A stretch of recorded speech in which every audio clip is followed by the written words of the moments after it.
हाँ, तो हम जो है डायग्राम बना रहे थे ह्यूमन रेस्पिरेटरी सिस्टम का, लेकिन थोड़ा सा पहले की कुछ बात हम और बता देते हैं। पौधों में जो श्वसन होता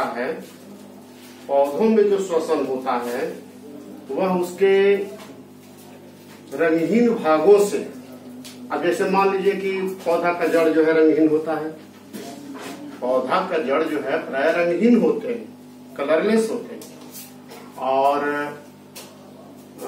जैसे मान लीजिए कि जड़ है, जड़ रंगहीन है, फूल जो होता है वो रंगीन होता है, या नई कोमल पत्तियां भी रंगीन होते हैं। तो जो रंगीन भाग होता है या रंगहीन भाग होता है, हरा नहीं होता है, उन भागों में श्वसन होता है पौधों में। तो पौधों के उस भाग में श्वसन होता है। अब रह गई बात की पौधों की पत्तियां भी रात में श्वसन में भाग लेती है, दिन में पत्तियों में श्वसन नहीं होता, प्रकाश संश्लेषण होता है। अब रह गई कुछ पौधे ऐसे हैं जो समुद्र के किनारे दलदली क्षेत्र में पाए जाते हैं। तो वैसे पौधे के क्षेत्र को मैनग्रूव वेजिटेशन कहा जाता है, मैनग्रूव वेजिटेशन। तो वह जो है दलदल क्षेत्र होता है, वहां जो होता है वहां पौधा जो विकसित होता है मैनग्रूव वेजिटेशन वाले पौधे जो हैं, उसका जो एग्जाम्पल है सबसे प्रमुख राइजोफोरा।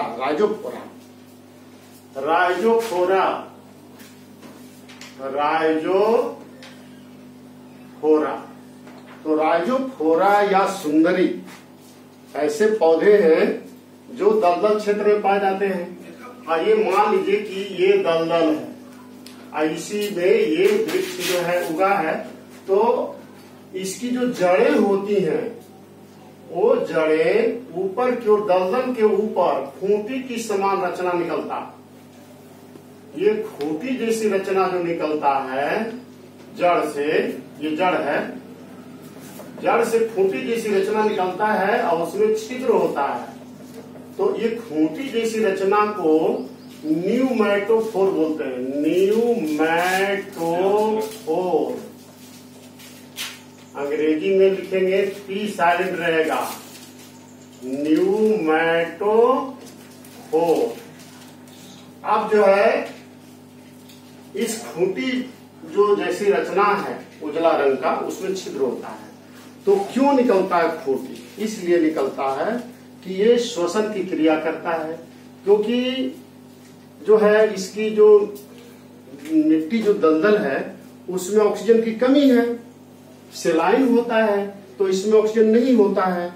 इसलिए पौधों को श्वसन करने के लिए उसकी जड़ें जो होती है खूंटी जैसी ऊपर निकलता है दलदल से ऊपर, और उसी के सहारे ये श्वसन करता।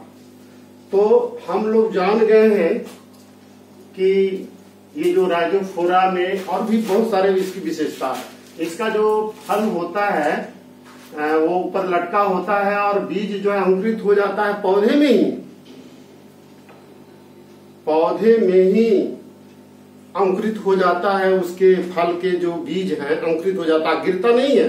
जब बहुत भारी हो जाता है, मूलांकुर जो होता है निकल जाता है, परांकुर निकल जाते हैं, तब टूट के गिरता है दलदल में। तो ऐसे जर्मिनेशन को बोलते हैं विविपेरी जर्मिनेशन। खैर वो सब चीज जो है बाद में पढ़ना है, अभी आप श्वसन की बात कर रहे हैं। तो श्वसन जो होता है दलदली क्षेत्र में न्यूमैटोफोर जो खूंटी जैसी रचना है उससे श्वसन होता है। उसको मैनग्रोव वेजिटेशन वाले पौधे भी कहा जाता है। ऐसे प्राय जड़ों के द्वारा श्वसन। हम लोग उसके बाद कुछ और चीजें जान लो, उसके बाद ही शुरू करेंगे। दूसरा है कि विभिन्न प्रकार के जो है जंतु है, जैसे मछली है, तो मछली जो है गिल्स से सांस लेता है।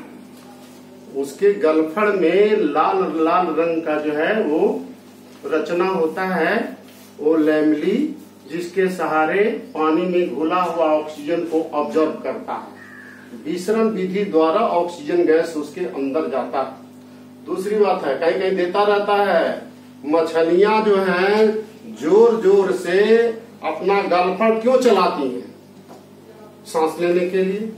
इसका कारण है कि जो मछलियां हैं या जो कुछ जंतुओं में जो गिल्स होता है, क्योंकि पानी में ऑक्सीजन की मात्रा कम होती है, इसलिए उसको तेजी से जो है वो चलाना पड़ता है गिल्स को। या मछली बेचने वाला भी जिंदा मछली रखता है तो बार बार पानी पर जो है थपड़ी मारता है या उसमें ऑक्सीजन देता है। मछलियों जैसे एक्वेरियम जो होता है उसमें मछली रखा जाता है तो ऑक्सीजन का प्रबंध होता है। यदि ऑक्सीजन नहीं दिया जाए तो मछली जो है वो मर जाएगी। तो कहना हमको ये है कि मछली में गिल्स के द्वारा जो है श्वसन होता है, वो उसका श्वसन अंग हो गया जो मछली हो गया। उसी तरह से कुछ और जंतु हैं, जैसे मान लीजिए कि कीट है, बहुत सारे कीट होते हैं, तो उसका जो ट्रेकिया होता है, ट्रेकिया मछली ये जो है कीटों के अंदर, जैसे तेलचट्टा के अंदर ट्रेकिया होता है। ये नलीनुमा रचना होता है और ऊपर में छिद्र होता है। उस छिद्र के द्वारा जो है ऑक्सीजन गैस अंदर जाता रहता है शरीर के अंदर। तो ट्रेकिया जो है श्वसन अंग हो गया। विभिन्न प्रकार के कीटों के भी श्वसन अंग होता है ट्रेकिया। जैसे आपको हमने कहा तेलचट्टा है, उसी तरह से और भी बहुत सारे इंसेक्ट में ट्रेकिया के द्वारा श्वसन होता है। तो इसी प्रकार से अब और कुछ सूक्ष्म जीव, मान लीजिए कि अमीबा है, कोई अमीबा की बात करेगा। अमीबा सूक्ष्म जीव है, एक कोशिकीय, मीठे जल में होता है और एक कोशिकीय जंतु है। ये अपने पूरे सतह से, झिल्ली से, मेम्ब्रेन से श्वसन करता है, विसरण द्वारा अंदर जाता है ऑक्सीजन गैस। तो पूरे, अच्छा केंचुआ है, मान लीजिए केंचुआ जमीन के अंदर होता है, नम मिट्टी के अंदर होता है, तो उस नम त्वचा से ये श्वसन करता है, पूरे शरीर के सतह से श्वसन करता है। केंचुआ में आंख नहीं होता, there is no eye in earthworm. Earthworm में आंख नहीं होता, एक भी आंख नहीं होता। तेलचट्टा इस सब में आंख होता है, उसको संयुक्त आंख बोलेंगे, कंपाउंड आई। तो केंचुआ में पूरी शरीर के सतह से श्वसन होता है, विसरण द्वारा श्वसन की क्रिया होती है। तो ये सभी कुछ जंतुओं के बारे में जानना था जो हमने बता दिया। अब हम लोग को जानना है श्वसन। तो श्वसन किसे कहते हैं? हम जो है और बताए थे श्वसन के बारे में, पहले परिभाषा हो गया है। मानव श्वसन तंत्र जो है, ह्यूमन रेस्पिरेटरी सिस्टम क्या होता है? देखिए, कोई भी सिस्टम, आपके शरीर में बहुत तरह का सिस्टम है, तंत्र है, जैसे श्वसन तंत्र, पाचन तंत्र, जनन तंत्र, उत्सर्जी तंत्र, अध्यावरण तंत्र, अंतःस्रावी ग्रंथि तंत्र, कंकाल तंत्र, परिसंचरण तंत्र, बहुत सारे तंत्र हैं, 11-12 तरह के तंत्र हैं। तो ये सभी तंत्र मिल करके बनता है मानव का शरीर या जीवों का शरीर। इस तरह से विकसित जीवों का शरीर बनता है, जंतुओं का। तो मानव का जो तंत्र है, उन तंत्रों में एक है, पढ़ना है श्वसन तंत्र। तो उस श्वसन तंत्र में कौन कौन सा भाग आता है? देखिए यहाँ पर हम लिखे नासा गुहा, चाहे नासिका को, जिसको नेजल कैविटी कहेंगे, ये है नेजल कैविटी। नाक के अंदर जो नली है, सुराख, जिसको नेजल कैविटी बोला जाएगा। नाक के बाहर को जो छिद्र है, जिसको हम कहेंगे नासिका छिद्र, वो उसको नोस्ट्रिल बोलेंगे अंग्रेजी में। लेकिन अंदर जो नली है, नली जैसी रचना है, दो नली जैसी रचना है सेप्टा के बीच में, सेप्टम के बीच में। तो उन नलियों को, गुहा को हम कहेंगे नेजल कैविटी। ये नेजल कैविटी दो गुहा होता है, और ये दोनों नेजल कैविटी अंदर में जा करके जो है मिल जाता है। वहीं पर जो है हम लोगों का जो मुंह है, वो पीछे की ओर जो खुलता है, जिसमें हम भोजन चबाते हैं, that is called buccal cavity. और ये बकल कैविटी का जो पिछला भाग है वह जो होता है वह नेजोफेरिंक्स का भाग है। यहीं पर जो है नासिका गुहा का भाग पीछे की ओर खुलता है, इसको फेरिंक्स का भी भाग बोलते हैं। तो फेरिंक्स के क्षेत्र में नेजोफेरिंक्स होता है। अब यहाँ पर फेरिंक्स वाले भाग में 2 छिद्र होता है। एक छिद्र होता है जो यहाँ नेजोफेरिंक्स के निचला भाग में 2 छिद्र है, इस छिद्र को कहा जाएगा ग्लोटिस। इसको बोलेंगे ग्लोटिस, अंग्रेजी में GLOTTIS, ग्लोटिस। 2 छिद्र होता है, एक छिद्र हो गया ग्लोटिस और एक छिद्र होता है जिसको हम कहते हैं गुल्लेट। तो गुल्लेट जो है ग्रास नली में प्रवेश करेगा, ग्रास नली में खुलेगा और वह जो है भोजन की नली से होकर के आमाशय में जाएगा। और ये जो होता है ग्लोटिस जो होता है सांस नली में खुलता है। तो ये ग्लोटिस वाला जो पोर्शन है सांस नली का, ये पोर्शन है, एक्चुअल में इसको ट्रेकिया बोलेंगे। और ट्रेकिया के ही ऊपर में जो कंठ के भाग का है जिसको हम स्वर यंत्र बोलेंगे, लैरिंक्स बोलेंगे, आवाज यही से उत्पन्न होता है। पुरुषों में जो ऊपर आगे की ओर उठा रहता है, छोटा बच्चा में नहीं उठेगा, बड़ा होता है तो वह उठ जाता, उसको हम एडम्स एप्पल बोलते हैं।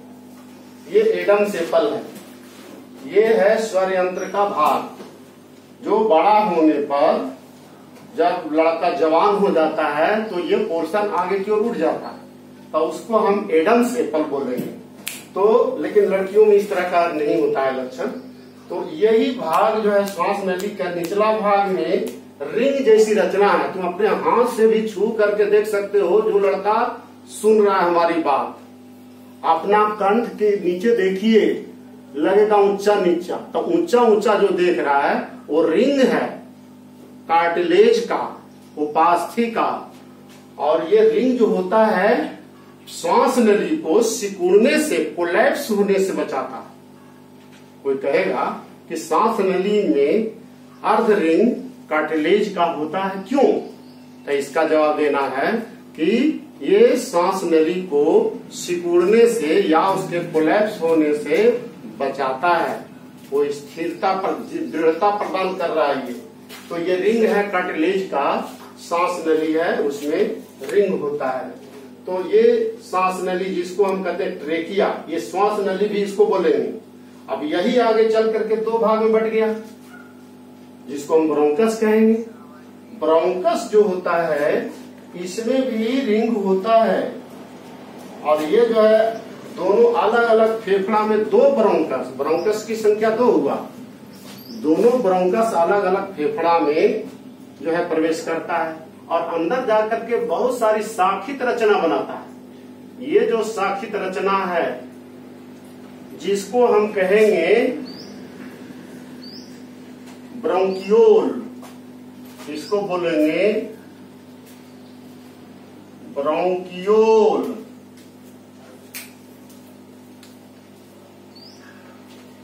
ब्रोंकियोल बोलेंगे। तो ये ब्रोंकियोल्स जो होता है इसके अंदर में होता है पतली पतली ब्रांच रचना, पतली पतली कैपिलरी लाइक रचना, केशिका नुमा रचना को ब्रोंकियोल बोलेंगे। और यही ब्रोंकियोल के छोर पर गुच्छा जैसी रचना होता है जो अल्वियोलाई का गुच्छा होता है, वायुकोश का गुच्छा होता है, इसको बोला जाएगा वायुकोश। इसको वायुकोश या एयर सैक भी बोलेंगे या इसी को बोलेंगे एल्वियोलाई। तो एल्वियोलाई बोलिए, तो एयर सैक या एल्वियोलाई की चीज है। अब ये एल्वियोलाई गुच्छा में होता है, लगभग जो है 700 दोनों फेफड़ा मिला करके 700 गुच्छा होता है। ऐसा 700 गुच्छा पाया जाता है मनुष्य के दोनों फेफड़ा को मिला करके। यानी इस एल्वियोलाई में जब हम सांस लेते हैं तो एल्वियोलाई में हवा जाता है। वो श्वसन क्रिया जब पढ़ाएंगे, कार्य विधि क्रिया विधि, तब वो चीज को बताएंगे। अभी आप इतना जानिए कि ये गुच्छा की संख्या जो होती है दोनों फेफड़ा को मिलाकर के करीब 700 के आसपास होता है। अब जो है ये जो है एल्वियोलाई हुआ। एल्वियोलाई के चलते गोल गोल जो एल्वियोलाई होता है ब्लाडर नुमा रचना, तो ये एल्वियोलाई बहुत ज्यादा संख्या में होता है और इसका लगभग क्षेत्रफल होता है 80 वर्ग मीटर, जो हमारे पूरे शरीर के वॉल्यूम से भी ज्यादा होता है। अब आप सोच सकते हैं कि छोटा सा फेफड़ा में हमारे शरीर के जितना क्षेत्र है उन क्षेत्र से भी ज्यादा होता है उन जो है कोपिकाओं, इसको कोपिका भी बोलते हैं, वायु कोश को हम कोपिका भी बोले। तो इन कोपिकाओं का जो क्षेत्र है आयतन, उसका जितना उसका क्षेत्र बना रहा वो हमारे पूरे शरीर के क्षेत्र का आयतन के से भी ज्यादा होता है। ये 80 वर्ग मीटर वाला जो क्षेत्र है। तो हम लोग जो है रेस्पिरेटरी सिस्टम के बारे में जान गए हैं, मनुष्य के बारे में। अब हम लोग को यानी रेस्पिरेटरी सिस्टम में कौन कौन भाग होता है, जितना ये सब लिखे हैं ये सब भाग। हाँ, एक चीज और, नीचे है डायफ्राम। ये फेफड़ा वास्तव में हृदय के दोनों ओर होता है, एक एक की संख्या में। बक्ष गुहा के अंदर होता है, हृदय के दोनों ओर एक एक फेफड़ा है। और ये जो होता है फेफड़े के नीचे डायफ्राम होता है। जब हम ये डायफ्राम जो होता है, जब सांस छोड़ते हैं तो ऊपर की ओर, अंदर की ओर जो है ऊपर की ओर चला जाता है, और जब छोड़ते हैं तो सांस लेंगे तो फेफड़ा फैलेगा उसका आयतन, तो नीचे की ओर वो डायफ्राम चला आता है। अब हम लोग को इसके आगे जानना है श्वसन की क्रिया विधि। श्वसन की, मनुष्य के शरीर में श्वसन की क्रिया विधि कैसे होता है। देखिए, मनुष्य के mechanism of respiration in human body, मनुष्य के शरीर में श्वसन कैसे होता है। तो मनुष्य के श्वसन, इसको मिटा देगा, करें छोड़ दे, 2 मिनट के अंदर इसको उतार लीजिए, यदि जो नहीं लिखा है लड़का, 2 मिनट के अंदर, क्योंकि अब दूसरा चीज आगे इसके आगे बताएंगे।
तो सारे कैसे हम करते हैं नहीं चाहते।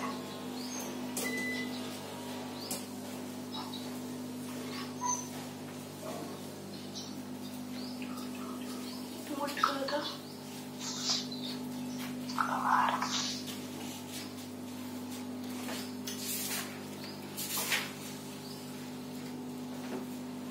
ठीक है। तो अब हम लोग मनुष्य के शरीर में श्वसन कैसे होता है, श्वसन की क्रिया विधि जो हम यहाँ पर लिखे हैं। श्वसन की क्रिया विधि में 4 बातें आती हैं। एक आता है अंतः श्वसन, जिसको इंस्पायरेशन बोलेंगे। क्या होता है इंस्पायरेशन? एक होता है एक्सपायरेशन, बाह्य श्वसन। ये दोनों को मिला करके ब्रीदिंग बोलते हैं, ब्रीदिंग, श्वासोच्छ्वास। सांस लेने और छोड़ने की क्रिया को श्वासोच्छ्वास बोलते हैं। लेकिन यहाँ पर दो अलग पॉइंट बनाए हैं। एक है अंतःश्वसन, माने देखिए ये अंतःश्वसन हुआ, फिर से देखिए ये अंतःश्वसन हुआ, जो सांस हम खींच रहे हैं नाक से हवा, तो ये अंतःश्वसन हुआ। तो ये अंतःश्वसन होता है, नाक के अंदर हवा जो जाता है जिसको इंस्पायरेशन बोलते हैं। हमारे नाक के अंदर, नाक से ही सांस क्यों लेना चाहिए, नाक के अंदर जो होता है चिपचिपा भाग होता है उसके स्तर, और नाक के अंदर जो रोम होते हैं या जो त्वचा पर जो इपिथेलियम जो होता है उस तक, वह जो है नम होता है, जो धूल कण और जीवाणुओं को फेफड़ा में जाने से रोकता है। इसीलिए ये इंस्पायरेशन के अंतर्गत जो है शरीर की नाक के अंदर जो होता है वह नाक से सांस इसीलिए जो है लिया जाता है, रोगाणुओं को अंदर जाने से भी रोकता है। साथ में गर्म हवा यदि सांस ले रहे हैं तो उसको ठंडा बना देगा, ठंडी हवा सांस ले रहे हैं जाड़े में तो उसको गर्म बना देगा। माने हम लोगों का जो नाक का कैविटी जो है ना, वो एक प्रकार का एसी है, एयर कंडीशनर है। तो हम लोग सांस लेते हैं वो इंस्पायरेशन। दूसरा है एक्सपायरेशन, सांस ले रहे हैं वो जा रहा है फेफड़ा में, तो ये इंस्पायरेशन हुआ। सांस छोड़ रहे हैं हवा निकल रहा, ये एक्सपायरेशन हुआ, बाष्पश्वसन हुआ। तो नाक से होकर के जो हवा हम छोड़ रहे हैं वह जो है बाष्पश्वसन हो गया। तो अब हम लोग को जानना है गैस विनिमय के विषय में। ये गैस विनिमय कैसे होता है? जब हम नाक से सांस लेते हैं या मुंह से सांस लेते हैं, दौड़ते हैं तो मुंह से भी सांस लेना पड़ता है ना, इसलिए कि खाली नाक से सांस लेंगे तो उतना से एनर्जी पूरा नहीं मिल पाएगा शरीर को। ऊर्जा मिलने के लिए पर्याप्त मात्रा में हमको मुंह से भी सांस लेना पड़ता। जब हम दौड़ते या पहाड़ पर तेजी से चढ़ते हैं तो उस समय हमको नाक के अलावे मुंह से भी सांस लेना पड़ता है। तो हम लोग का जो नाक से जो हवा जा रहा है या मुंह से जो हवा जा रहा है, तो ये जो है नाक से हवा आने के बाद जो है फेफड़ा में ये जो है नेजोफेरिंक्स वाले भाग में ग्लोटिस है, ये ग्लोटिस खुलता है आपको ट्रेकिया वाले भाग में, और ट्रेकिया का आगे की ओर निकला होता है भाग, खास करके पुरुषों में, जिसको हमने कहा कि इसको एडम सेपल बोलते हैं, स्वर यंत्र का अगला भाग। अब यही नीचे की ओर नलीनुमा भाग है ट्रेकिया, दो भाग में बढ़ जाता है। अंदर जाकर के फेफड़े में जो है पतली पतली रचनाओं में बढ़ जाता है। शुरू में जो बढ़ता है उसको ये जो है इसको कहेंगे प्राइमरी ब्रोंकस। ब्रोंकस है जो प्राइमरी ब्रोंकस है, प्राथमिक ब्रोंकस, और यही अंदर में दो भाग में बटेगा, फिर और अनेक भाग में बढ़ जाएगा तो सेकेंडरी ब्रोंकस, और फिर बहुत सारे ब्रोंकस बन जाएंगे। तो ये सभी जब ब्रांचिंग हो जाता है बहुत ज्यादा तो उसको ब्रंकियोल कहा जाएगा। पतली पतली शाखित रचना को ब्रंकियोल कहेंगे। अब ये ब्रोंकियोल से होकर के जब कोशिकाओं में जब हवा जाता है तो ये हम लोगों का जो वायु कोश जो है कोशिका, एयर सैक, एल्वियोलाई, वो वास्तव में एक प्रकार का फुटबॉल जैसी रचना है, गोल गोल, और उसी की सतह पर ब्लड वेसल्स होता है। आप जो है ब्लड वेसल्स है उसके सतह पर, अंदर तो खोखला है जिसमें हवा जाएगा, जैसे सांस लिए वायु कोश में हवा भर गया, तो उसकी सतह जो है झिल्लीदार आवरण है, उस पर पतली पतली रक्त वाहिनियां हैं जिसमें ब्लड भी बहते रहता है। तो जब हम सांस लेते हैं तो वायु कोश में हवा जाता है। अब वायु कोश का जो है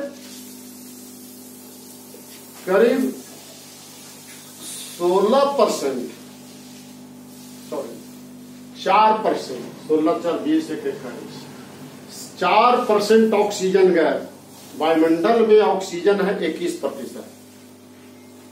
लेकिन जब हम सांस लेते हैं तो मात्र 4% ऑक्सीजन गैस को हमारा ये एल्वियोलाई ऑब्जॉर्व करता है। एल्वियोलाई का जो सतह पर जो ब्लड वेसल है, रक्तवाहिनी है, वो ऑक्सीजन गैस को 4% ही ऑब्जॉर्व करता है। इसका मतलब जो हम बाह्य श्वसन में जो छोड़ रहे हैं हवा, उसमें 17% जो है क्या है, ऑक्सीजन है, 78% नाइट्रोजन है, 4% कार्बन डाइऑक्साइड है। इसका मतलब है कि फेफड़े के अंदर जो वायु कोश है वो लिया गया ऑक्सीजन 21% का मात्र 4% ही वो ऑब्जॉर्व करता है, उसका हीमोग्लोबिन। और ये हीमोग्लोबिन जो होता है वो हीमोग्लोबिन ऑक्सीजन से संयोग करके ऑक्सी हीमोग्लोबिन बनाता है। कॉपी पर नोट कर लेना, ऑक्सीजन प्लस हीमोग्लोबिन बराबर ऑक्सी हीमोग्लोबिन। तो ये जो है हम लोग के वायु कोश में होता है। ब्लड कैपिलरी के अंदर जो है उसमें उत्तक भी होते हैं।